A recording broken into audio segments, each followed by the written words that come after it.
We have the news to share that the Walt Disney Company and Miral announced plans for a Disney theme park and resort in Abu Dhabi.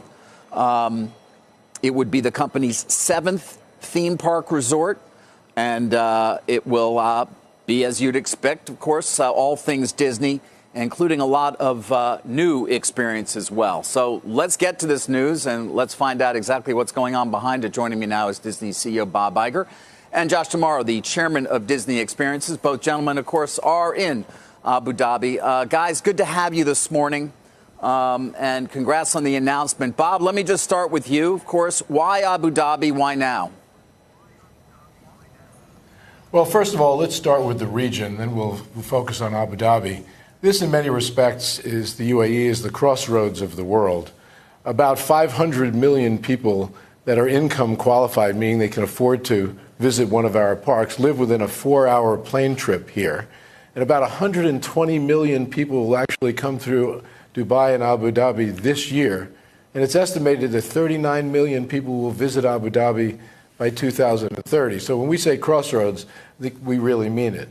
In addition to that, when you consider Abu Dhabi, you have to appreciate the fact that they have shown a great interest in arts and creativity.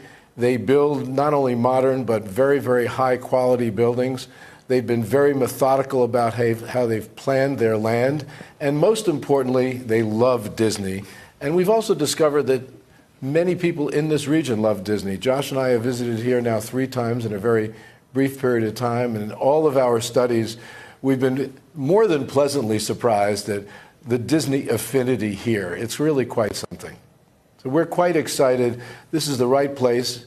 By the time it opens will be the right time. And this is really a momentous occasion for the Walt Disney Company. Yeah, well, I can imagine that it is. You know, you say by the time it opens. Bob, when do you expect that this resort will actually open? Well, we're not pinning down a date yet. It typically takes us between 18 months and 2 years to design and fully develop, and approximately 5 years to build.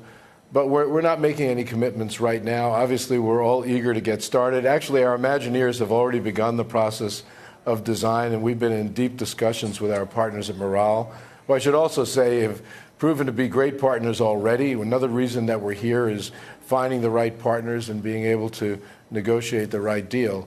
But we're all very eager to get going. You know, we'd love to be able to cut the ribbon as soon as possible, but we're going to build this big and we're going to build this right. Yeah. Well, speaking of that, Josh, let me come to you. Obviously, our audience and many of your investor base always want to know, well, what's this going to cost? I see, you know, in your press release that I have in front of me, the new resort will be fully developed and built by Miral. Disney and its legendary Imagineers will lead creative design and operational oversight. So what is the arrangement here? Can you explain what that actually means?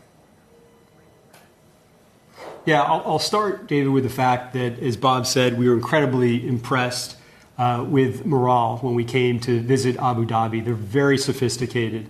The way that they've built up this tourism industry here impressed us. And we knew immediately that we had a great partner on our hands.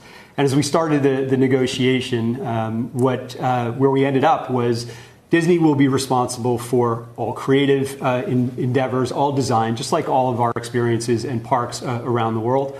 We'll obviously lend our hand in operational expertise. We want guests, whether it's their first time in a Disney park or if they've visited our parks around the world, to feel that same Disney magic that they'd feel at any one of our parks around the world. Miral will fully fund this project. They will build the project. Again, as I said, they've done phenomenal things here in Abu Dhabi. And then ultimately, when it's fully built out, they'll operate it with oversight from us as well. So we feel very good about this deal. We feel very good about the partner and what we're ultimately going to build here in Abu Dhabi.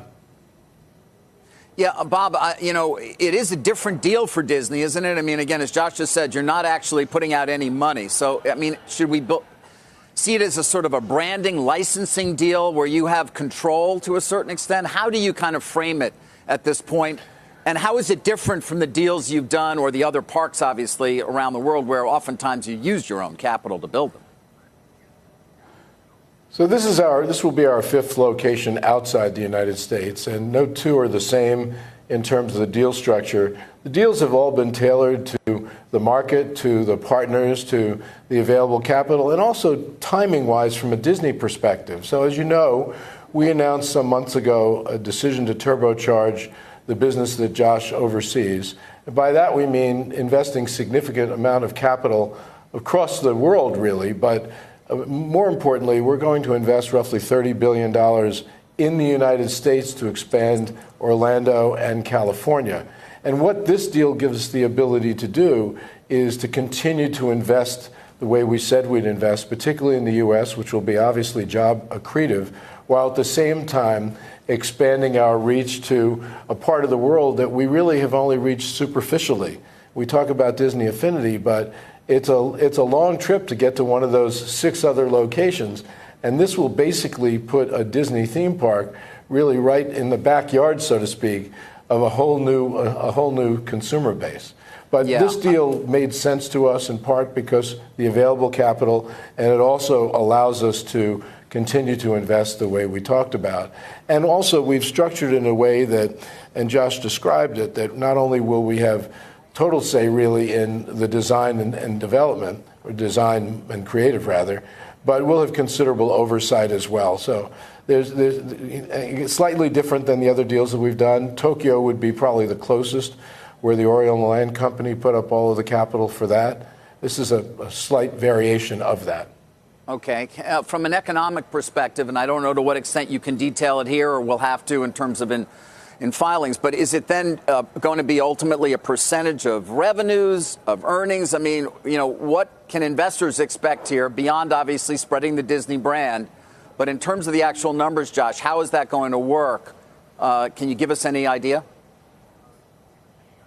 Yeah, David, I think you hit it on the head there. Essentially, this will be royalty based. And so we feel very good about the specific deal arrangements here. We won't go into all of that today, but we feel like with the demand that this will drive to the region, the ability to reach brand new guests in this region of the world, particularly younger guests in this region of the world, on top of the royalty setup that we have. It's a really good deal for Disney.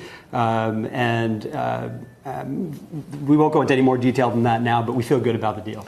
And David, another thing to consider is that every time we've built a park in another region of the world, it has lifted the Disney brand considerably.